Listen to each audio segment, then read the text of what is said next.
Hello everyone, it's me Meena Shukla. एक बार फिर आपके सामने क्लास 5th की एसएसटी लेकर, जिसमें हमने आपको बेटा चैप्टर 1 पढ़ा दिया था, ग्लोब एंड मैप्स। अगर आपको अच्छे से समझ में आ गया है तो बच्चे आप लोग अपना होमवर्क करके भेजिए, क्योंकि बच्चे इतने हैं और होमवर्क एक ही 2 लोगों का आ रहा है। तो आप लोग घर पे बहुत इंजॉय कर लिए, अब पढ़ने पर भी ध्यान दीजिए। आपकी ऑनलाइन क्लास चल रही है, ऑफलाइन नहीं चल रही है। हम आमने सामने नहीं पढ़ा रहे हैं, लेकिन हम ऑनलाइन के जरिए आपके सामने तो हैं। ऑफलाइन में हम आपस में आपको टच कर सकते हैं, लेकिन इसमें आप सिर्फ आप हमको देख सकते हैं। तो आपका जो सेकंड चैप्टर है, इसके पहले आपने ग्लोब मैप के बारे में पढ़ा। Globe is A model of the earth. Globe एक पृथ्वी का नमूना है, जिसमें अब आपको इसमें पढ़ना है चैप्टर 2। ग्लोब से ही संबंधित है latitude and longitude. Latitude and longitude. तो देखिए बेटा, ये आपका लेटीट्यूड है और ये आपका लॉन्गिट्यूड है। तो हमारे जो ग्लोब है, हमारा ग्लोब अगर आप देखेंगे तो उसमें ऐसी रेखाएं बनी रहती है। एक रेखाएं तिरछी जाती है, एक रेखाएं सीधी जाती है। तो ये आपका नॉर्थ पोल हो जाता है। आपको हमने ग्लोब में बताया था कि ये नॉर्थ पोल है और ये आपका साउथ पोल है। ये आपका ईस्ट है और ये आपका वेस्ट रहता है। तो जो ये आपकी अक्षांश रेखा है, लेटीट्यूड, इसकी जो रेखाएं होती हैं, इसकी रेखाएं टेढ़ी से तिरछी जाती हैं। ये कैसी जाती हैं? तिरछी। और इसका जो भी अंश बना रहता है, कितने डिग्री पे बनता है? 90 अंश पे। फिर ये आपका 60, 30, फिर यहाँ 30, 60, ऐसे ये बनता जाता है। इसके बीच में देखिए, एक आपको लग रहा है ये रेखा कुछ अलग दिख रही होगी। आपको दिख रही है ये रेखा आपको अलग? ये आपका भूमध्य रेखा होता है। क्या होता है? भूमध्य रेखा। यानी आपकी पृथ्वी की मध्य रेखा जो होती है, उसे हम भूमध्य रेखा कहते हैं। ये आपका देखिए भूमध्य रेखा बना है। ये लाइनें आपकी ईस्ट से वेस्ट की तरफ जाती हैं। इसके बाद आपका आ जाता है लॉन्गिट्यूड। ये आपने अक्षांश रेखा देखा। अक्षांश की रेखा जो है ईस्ट टू वेस्ट बढ़ती है और ये कितने अंश पे रहती है? 90 अंश पे रहती है। अब ये आपका आ जाता है लॉन्गिट्यूड। लॉन्गिट्यूड मीन्स होता है देशांतर रेखा। ये होता है अक्षांश रेखा। देखिए आपको इसकी मीनिंग बता रहे हैं। ये होता है अक्षांश रेखा और ये होता है देशांतर रेखा, लॉन्गिट्यूड। क्या होता है आपका? देशांतर रेखा। ये आपका इक्वेटर रहता है, जिसे हम कहते हैं भूमध्य रेखा। अगर आप ग्लोब देखेंगे तो आपको ये रेखाएं भी उसमें दिखाई देंगी। ये रेखाओं का मतलब होता क्या है?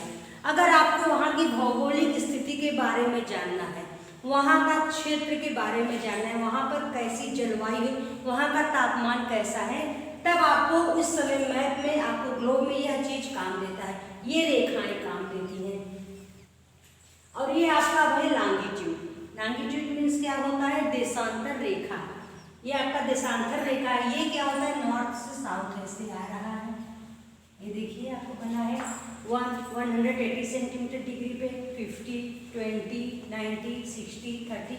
ये 0 अंश से शुरू होकर ऐसे बढ़ता है। इससे भी हमको अगर भारत की जो भी स्थिति जाननी है, कहाँ किस क्षेत्र में कैसा है, जैसे आइए पूरे वर्ल्ड का मैप हो जाता है ना। ये वर्ल्ड है, आपके भारत का मैप नहीं है। ये मैप ये होता है ग्लोब होता है, जिसमें आप पूरी पृथ्वी आ जाती है। तब इसमें अगर आप अपने भारत के ही बारे में जानना, पहले आप अपने विश्व भारत की जो है उसे देखेंगे, फिर उसकी रेखाओं को देखेंगे, तब आपको पता चलेगा कि वर्टिकल है, तिरछी, कहाँ सीधी रोशनी सूर्य की पड़ती है, कहाँ टेढ़ी पड़ती है, जहाँ एकदम सूर्य की तिरछी रोशनी। जब आप इस चैप्टर को और आगे पढ़ेंगे, अभी हम आपको सिर्फ लॉन्गिट्यूड लेटीट्यूड आपका चैप्टर का नाम नहीं है, सिर्फ इसके बारे में समझा रहे हैं कि लॉन्गिट्यूड मीन्स होता है अक्षांश रेखा, लेटीट्यूड मीन्स होता है देशांतर रेखा। लॉन्गिट्यूड मीन्स होता है देशांतर, लॉन्गिट्यूड मीन्स होता है देशांतर और लेटीट्यूड मीन्स होता है अक्षांश रेखा। इसके बारे में आपको पढ़ाएंगे। तो एक चीज आप इस चीज को याद कर लीजिए, लेटीट्यूड मीन्स अक्षांश, इक्वेटर मीन्स भूमध्य रेखा, और फिर आपका आ जाता है लॉन्गिट्यूड, देशांतर रेखा। तो देखिए एक लाइन आपने यहाँ देखा था, ये आपका मध्य रेखा है। एक आपका ये विषुवत रेखा, प्राइम मेरिडियंस, काल्पनिक रेखा एक बनी हुई है। एक ऐसे रेखा बनी हुई है और एक ऐसी रेखा बनेगी। ये आपकी काल्पनिक रेखा होती है और ये आपकी भूमध्य रेखा, यानी आपकी पृथ्वी के भूमध्य की जो रेखा है, जो इमेजिनरी लाइन जो गई हुई है, इसे कहते हैं। इसका अंश आप देख लो कितने अंश पे कैसे पड़ते हैं, उस पर सूर्य की रोशनी कैसे पड़ती है और कैसे वहाँ का तापमान और जलवायु बदलता रहता है। We know that globe is a mini model of the earth. हम सभी जानते हैं कि ग्लोब क्या है, एक छोटा सा पृथ्वी का नमूना है। The globe has an axle that help to spin around. देखिए आप देखते हैं ग्लोब, हमने आपको कई बार ग्लोब बताया है, इसका एक स्पिन होता है ऐसे ना, इस पे ही ये राउंड करता है, इस पे ये क्या राउंड गोल गोल घूमता है। आप ग्लोब देखो राउंड ऐसे सर्कल में घूमता रहता है। ये स्पिन जो ये होता है, जिस स्तंभ पे खड़ा होता है इसे पोल कहते हैं। क्या कहते हैं? पोल कहते हैं। तो ये आपका नॉर्थ पोल हो जाता है और ये आपका साउथ पोल हो जाता है, उत्तरीय स्तंभ और दक्षिणीय स्तंभ। तो ये पोल, ये क्या का, इसी पे हमारी पृथ्वी ऐसे घूम रही है। हमारा जो पृथ्वी का है, हमारी जो अर्थ है वो घूमता है। ऐसे ही ये क्या है, ये पोल एक बना रहता है जो कि एक्सल, उसी पे हमारी पृथ्वी क्या है, राउंड हमारा ग्लोब घूमता है और हम देखते हैं। The earth rotate around an imaginary axle. ये क्या होता है कि इमेजिनरी लाइन उसके चारों तरफ से गोल गोल घूमती है।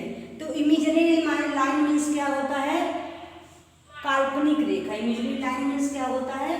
काल्पनिक एक रेखा होती है जिसको हम देखते हैं इसमें, और हमारी पृथ्वी क्या है, इसके चारों तरफ चक्कर भी लगाती है।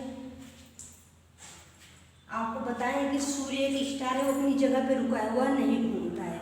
जो हमारे प्लैनेट्स है वह क्या करते हैं, सर्कल करते हैं। तो देखिए बेटा, आपको हम समझा दे रहे हैं प्राइम मेरिडियन, इसको समझिए, पैरेलल ऑफ लैटिट्यूड, अक्षांश रेखा, प्राइम मेरिडियन मींस देशांतर रेखा। चलिए आपको थोड़ा सा समझा देते हैं।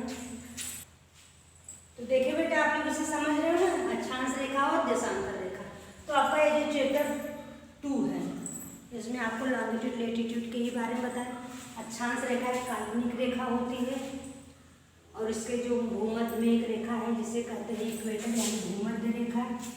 जब आप आगे इसको हम आपको पढ़ाएंगे तो इसमें आपके और भी कई क्षेत्रों के देखिए, Tropic of Cancer, Tropic of Capricorn, the Arctic Circle और द अंटार्कटिक सर्कल, ये सब आपके ऑप्शन इसमें हैं। आपको बताएंगे, हम समझाएंगे। इसमें आपको हम बताएंगे कि हाँ किस वजह से कहीं का, कभी कभी आपने देखा होगा कहीं का तापमान मध्यम मॉडरेट होता है, न ज़्यादा ठंडा न ज़्यादा गर्म, और कहीं ऐसा होता है कि कहीं बहुत ज़्यादा गर्मी पड़ती है या कहीं बहुत ज़्यादा ठंडी पड़ती है, कहीं वर्षा बहुत ज़्यादा होती है। तो ये सही इनका एक पूरा इसके ये जो आपके अंश है, जिस अंश पे जहाँ भारत का विश्व में जहाँ जिसका जो क्षेत्र आ जाता है, जो अगर सूर्य के एकदम नज़दीक आके जो हाँ सूर्य की एकदम सीधी वर्टिकल रेंज जैसे एकदम सीधी रोशनी पड़ती, वहाँ गर्मी ज़्यादा होती, या जहाँ कहीं ऐसे पहाड़ी या पतझड़ी जहाँ बहुत ज़्यादा जंगली क्षेत्र हैं या फॉरेस्टियल क्षेत्र हैं, तो वहाँ क्या होता है, सूर्य की रोशनी सीधी नहीं पड़ती है, तो वहाँ मध्यम आकार, यानी न ज़्यादा ठंडी न ज़्यादा गर्मी। तो नेक्स्ट इसी चैप्टर में आपको हम आगे नेक्स्ट वीडियो में फिर से इसे समझाने आएंगे बेटा। लेकिन एक बात का आप ध्यान रखिए कि आप चैप्टर 1 जो है ग्लोब एंड मैप, उसे अच्छे से तैयार करिए। What is globe, what is map, ये सभी तक है। और मैं यही चाहती हूँ कि आप लोग बच्चा अच्छे से पढ़ नहीं रहे हैं, आपका होमवर्क रेगुलर नहीं आता है, तो आप उस पर ध्यान दीजिए। और इसके बाद आप लैटिट्यूड और लॉन्गिट्यूड का जिससे देख लीजिए, मैंने पूरा आपको फिगर के तरह में समझा दिया है। अगर आपके नहीं समझ में आया, अगर आपको कुछ और नहीं समझ में आ रहा है, तो आप ग्रुप में नंबर सेंड करिए। और एक रिक्वेस्ट है बच्चा, आप लोग पर्सनली अलग से मत भेजिए, आपका इसीलिए ग्रुप बना है कि आप जो भी होमवर्क भेज रहे हैं उसमें भेजिए। जब आपका एग्जाम, आपका टेस्ट अगर लिया जाएगा, तब आप वो हमारे पर्सनल नंबर पर उसको भेज सकते हैं। हमने देखा है कि कई बच्चे पर्सनली ही भेज रहे हैं होमवर्क, तो आपका ग्रुप इसलिए बना है कि आप उस पर भेजिए। जब आपका टेस्ट होगा, आपका टेस्ट भी होगा, जब आपका ये सब 1, 2, 3 चैप्टर कंप्लीट हो जाएंगे, अगर आपकी ऑफलाइन क्लास नहीं है तो आपका टेस्ट भी होगा ऑनलाइन क्लास के थ्रू। उस समय आप जो भी क्वेश्चन सेंड करते हैं, तब आप उसे कहाँ सेंड करेंगे, आपके हमारे जो पर्सनल नंबर है, जो आपके टीचर से आपको जानते हो, आपको SST, इंग्लिश, साइंस जो पढ़ाते हैं आप जान रहे हो, उस पर भेजेंगे। ठीक है स्टूडेंट, आप लोग अपना ध्यान रखना, टेक केयर।